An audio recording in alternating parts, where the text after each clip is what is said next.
할렐루야, 성도 여러분. 날씨가 점점 무더워지고 있습니다. 이렇게 더운 때에 오히려 에어컨 때문에 감기에 걸리지 않도록 조심하십시오.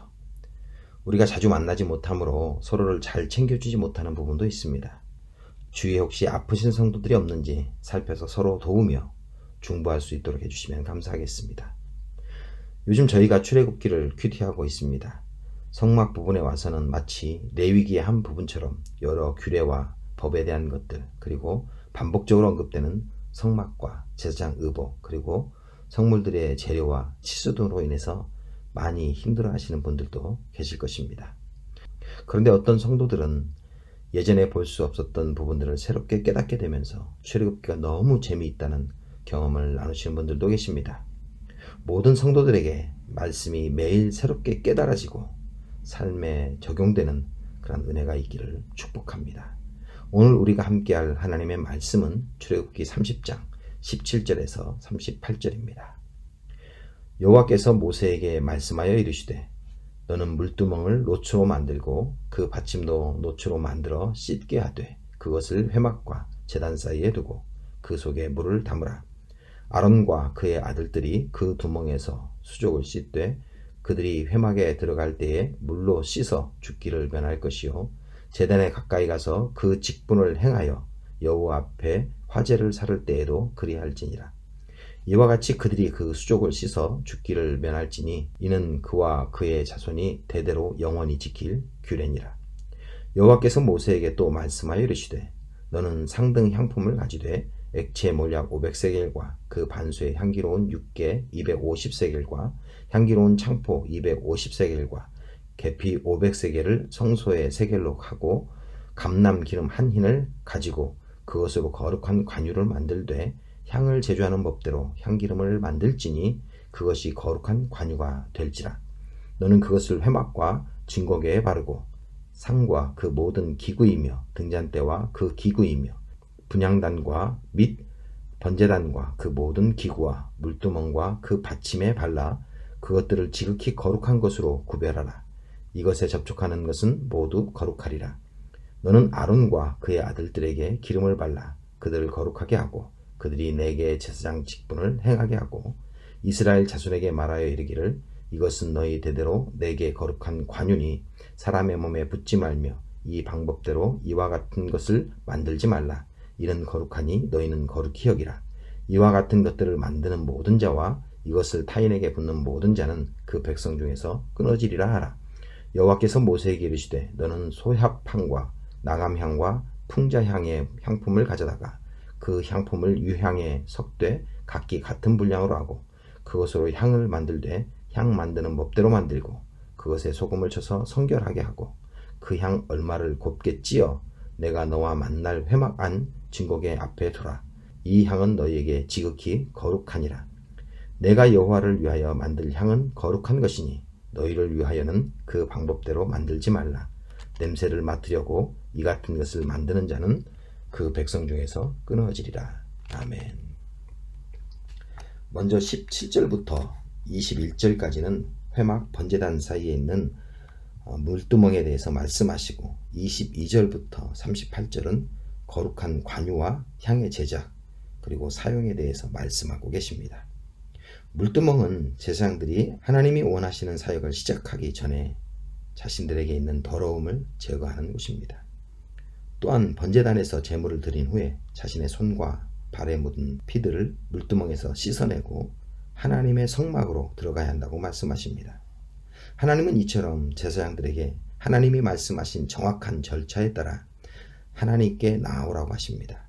그 절차들을 따르지 않고 하나님이 원하시는 사역을 시작하면 그 제사장이 죽음을 당하기 때문입니다. 이렇게 이야기하면 마치 그렇게 절차를 지켜야 하는 것이 하나님을 위한 것처럼 생각될 수도 있을 것입니다.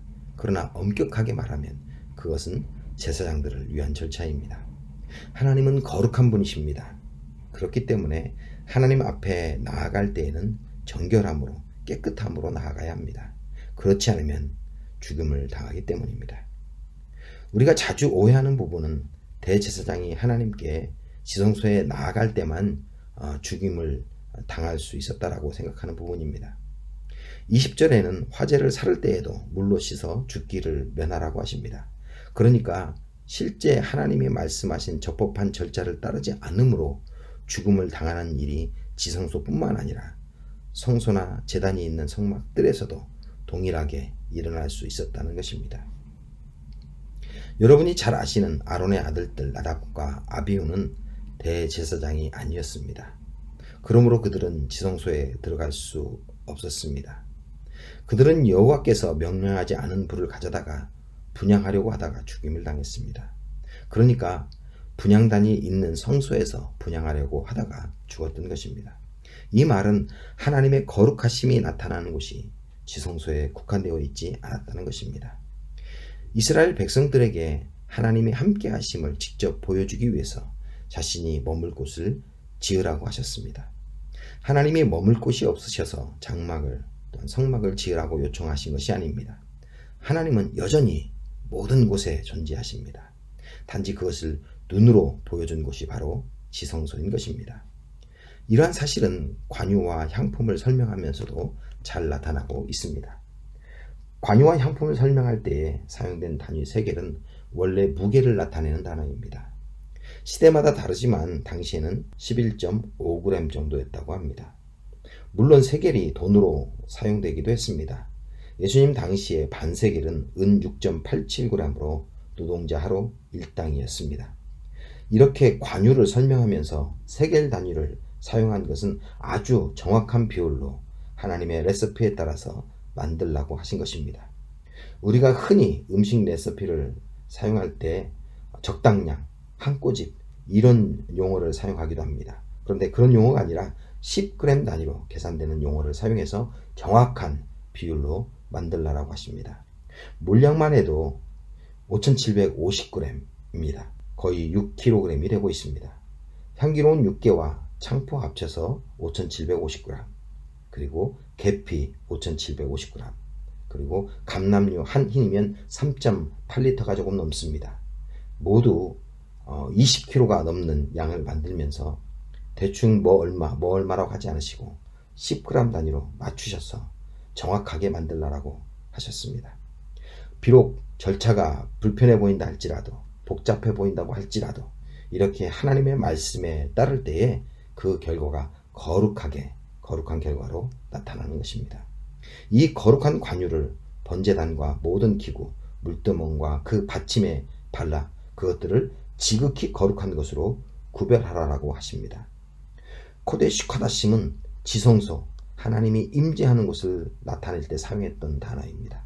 그런데 그 거룩한 기름을 바르는 곳들이 하나님의 임재를 경험할 수 있는 지극히 거룩한 곳, 코데시 카다심이라고 말씀하고 계신 것입니다.